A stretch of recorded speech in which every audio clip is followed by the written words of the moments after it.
Vest koja je potresla region ostavila je javnost u šoku. Dok se društvene mreže usijavaju od reakcija na odlazak žene koja nikada nije ćutala. Da li je zaista otišla na mesto bez signala ili nam je ostavila posljednju, najsuroviju poruku o životu, porodici i sistemu? Šta se zapravo dešavalo iza zatvorenih vrata u njenim posljednjim danima, dok su mnogi mislili da je u pitanju samo još jedna njena provokacija? Isplivale su i njene posljednje fotografije. Zato ostanite do kraja, jer detalji ove priče razotkrivaju gorku istinu koju niko nije očekivao. Napišite u komentarima kako ćete vi pamtiti njene reči i nju samu. Podelite ovaj video sa prijateljima i rodbinom i lajkujte video ako smatrate da je njena iskrenost obeležila čitavu jednu epohu. Šokantna vest o smrti poznate hrvatske književnice, kolumnistkinje i borca za ljudska prava Vedrane Rudan u 77. godini života preplavila je regionalne medije. Tužnu vest potvrdili su izvori bliski spisateljici, nakon što je na njenom zvaničnom Facebook profilu osvanula rečenica da se preselila na područje bez signala. Time je okončana njena duga i teška borba sa izuzetno agresivnim oblikom karcinoma. Borba o kojoj je pisala bez zadrške, ulepšavanja i patetike, do samog kraja ostajući verna svom prepoznatljivom oštrom i beskompromisnom stilu. Ono što ovu vest čini drugačijom od brojnih oproštaja jeste činjenica da je Vedrana Rudan praktično sama napisala sopstveni oproštaj, mnogo pre nego što je iko znao da će ga jednoga dana čitati kao posljednju poruku. Nije želela da ljudi plaču samo zato što ona umire. Nije želela ni klasičan oproštaj. Rekla je da želi da ljudi koji je vole njenu smrt shvate kao odlazak na područje bez signala. Danas ta rečenica više ne zvuči kao crni humor jedne žene koja se poigrava najtežom mogućom temom. Danas zvuči kao poruka koju je ostavila za trenutak kada nje više neće biti. I upravo zbog toga je način na koji je objavljena vest o njenoj smrti toliko snažan. Nije bilo drugog saopštenja, nije bilo velikog oproštaja, nije bilo patetičnih reči, samo nema više signala. Znala je da će jednoga dana doći u ovaj trenutak. Rudan je još od trenutka kada joj je dijagnostikovan rak odbila da svoju bolest pretvori u klasičnu priču o žrtvi.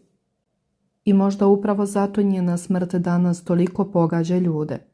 Zato što nisu izgubili javnu ličnost koju su poznavali samo sa televizije ili iz novina.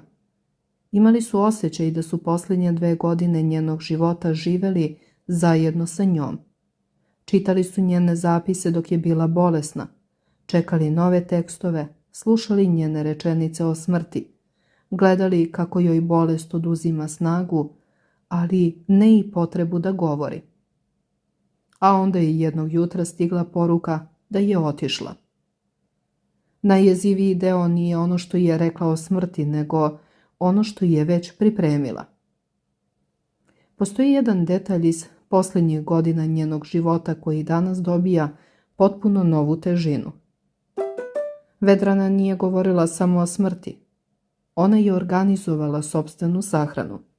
Želela je da i posljednji čin njenog života bude po njenim pravilima, a onda je otišla upravo onako kako je godinama govorila da želi da bude zapamćena, bez velike patetike.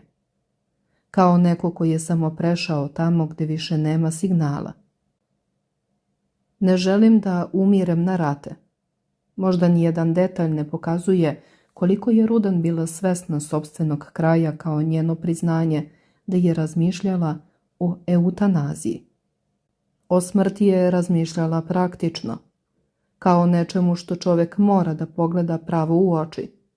Ali onda se dogodilo nešto što možda najbolje objašnjava posljednje poglavlje njenog života.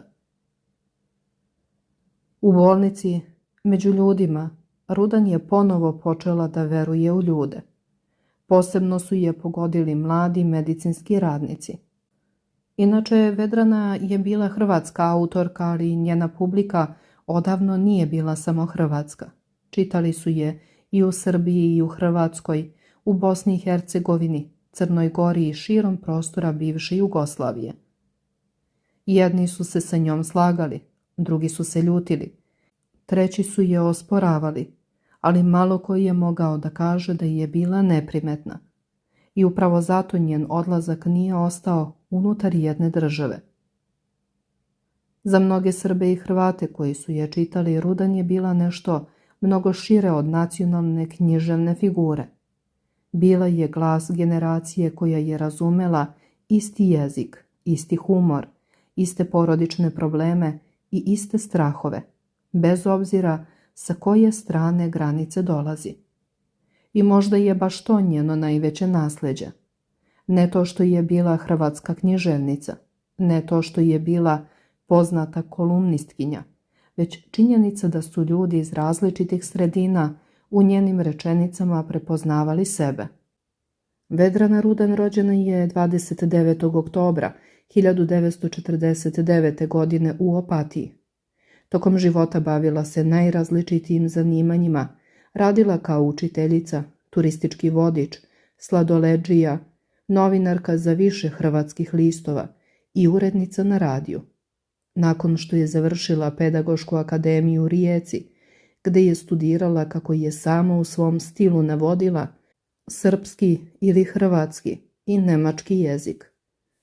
Zbog svog nepristrasnog i sočnog jezika otkaz je dobila 1991. godine, a iako je pravosnažnom sudskom presudom 1993. vraćena na posao, onemogućeno joj je da radi, pa je sama dala otkaz. Odluku da postane književnica donela je 2003. godine stvorivši ime koje je uvek izazivalo snažne reakcije publike. Njena bogata književna karijera ostavila je dubok trag u celom regionu i šire.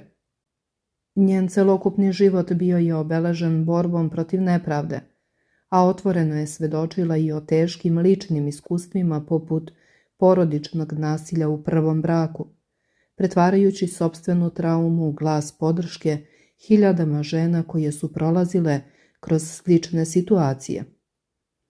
Početkom maja 2024. godine Vedrana je objavila da joj je dijagnostikovan izuzetno redak i agresivan oblik bolesti, rak žučnih kanalića.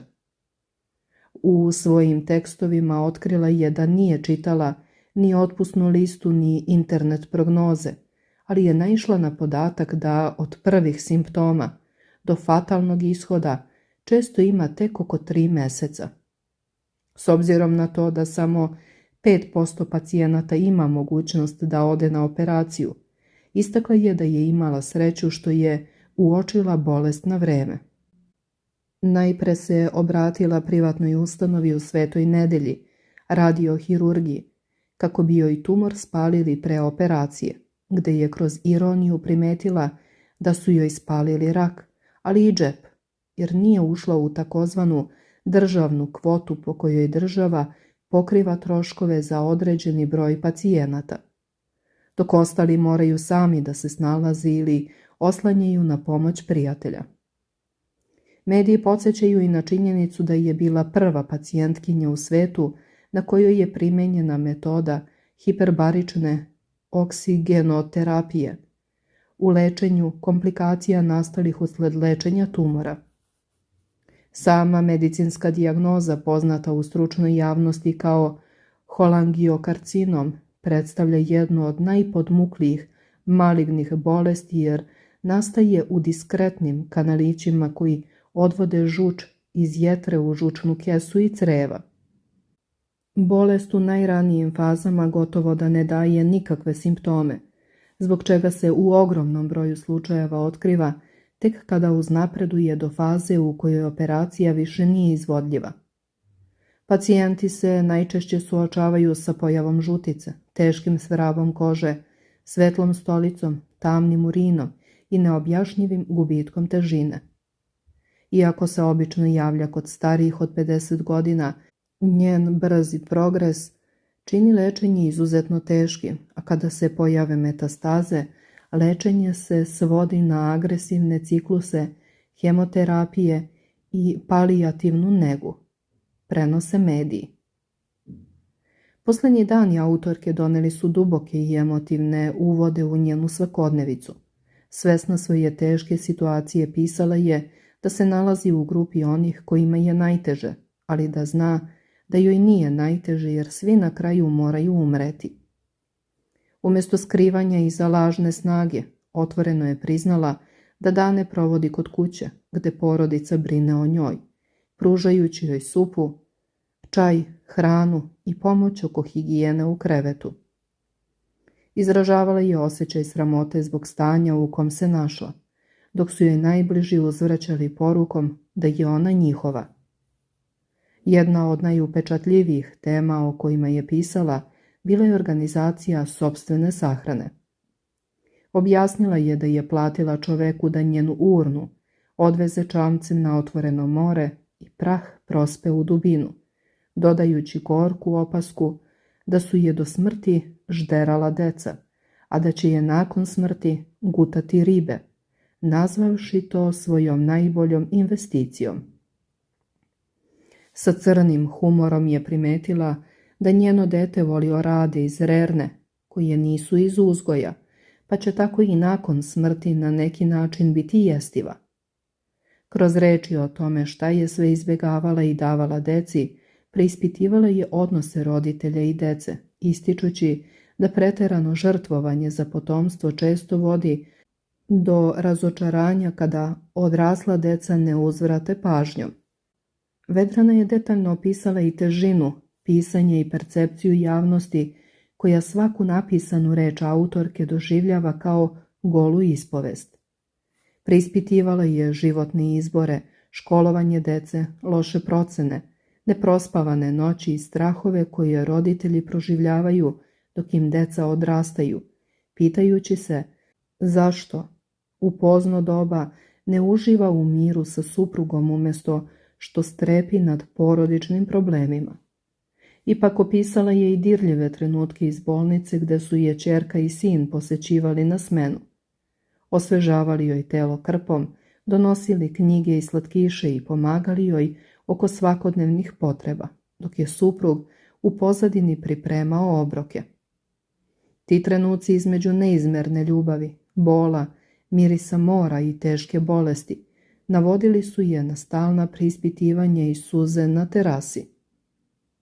Nakon objave dijagnoze Vedrana se gotovo potpuno povukla iz javnog života, a u televizijskom prostoru pojavila se samo jednom. 2. maja 2025. godine u emisiji Nedeljom u 2. Tada je objasnila da je kao osoba sklonija kontroli redovno išla na preglede, ali da je bolest bila izuzetno podmukla.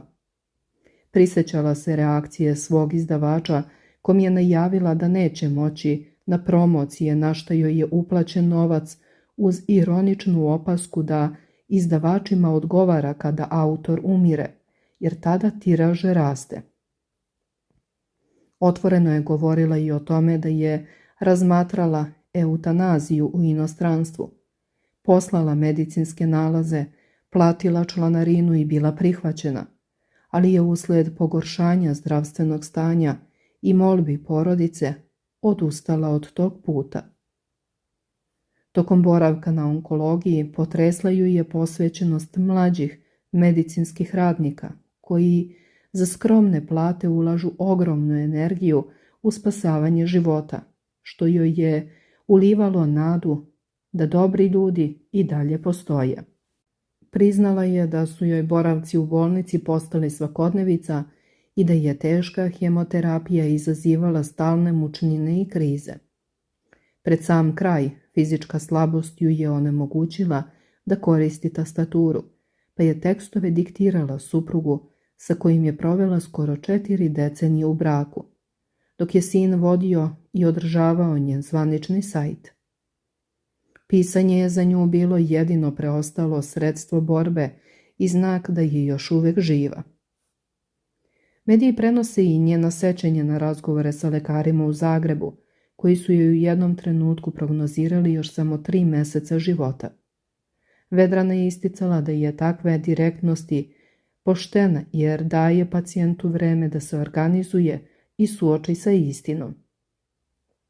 Ti razgovori su pokrenuli i neprijatne porodične rasprave o imovini, kući i budućnosti gde je ponovo do izražaja došao njen beskompromisni stav prema nerealnim očekivanjima okoline. U razgovoru sa ćerkom kada je uzviknula da je čitav život laž, dobila je odgovor da je svačiji život na neki način laž i da bi nas istina inače potukla još u mladosti. Govoreći o detaljima sahrane, izrazila je želju da je sahrane u jednostavnoj pižami iz Lidla, navodeći se ironijom da nema nameru da impresionira Svetog Petra skupocenom odećom. Svoju brendiranu odeću odlučila je da ostavi unuci, uz šalu da, ako ikada uđe u politiku ili položi zakletvu, to uradi u njenom odelu, jer u politici uvek treba imati nešto ukradeno. Njena posljednja poruka gledaocima i čitaocima ostala je u znaku njene nepokolebljive prirode, da je voljena, da voli svoje čitaoce, da se osjeća besmrtnom i da svi njen odlazak treba da shvate jednostavno kao odlazak na područje bez signala. I tako Vedrana Rudan je otišla na područje bez signala kako je sama želela, bez patetike, bez velikih reči, ali sa porukom koja će dugo odjekivati. Iza nje ostaju knjige, kolumne, ali i nerazrešeni odnosi, otvorena pitanja o smislu života, o roditeljstvu, o boli i o tome kako se suočiti sa sopstvenim krajem. Ona je sve to ostavila na stolu. Pitanje je samo da li smo mi spremni da prihvatimo njenu iskrenost onako kako je ona želela da je vidimo. Pre nego što završimo ovaj video, moramo vam postaviti nekoliko pitanja. Da li biste vi kao Vedrana uspeli da ostanete tako britki i iskreni pred samim krajem? Ili biste kao mnogi odabrali patetiku i tišinu? Pišite u komentarima, podelite ovaj video sa prijateljima i rodbinom koji su voleli i poštovali Vedranu Rudan i ne zaboravite da lajkujete jer, kako je ona rekla, dok se njen tekst širi, ona je živa. A mi želimo da njene reči žive večno. Zato ostanite uz nas jer priča o Vedrani Rudan još nije gotova. Njena poruka uprkos odlasku na područje bez signala odjekuje i dalje. Hvala vam što ste bili sa nama.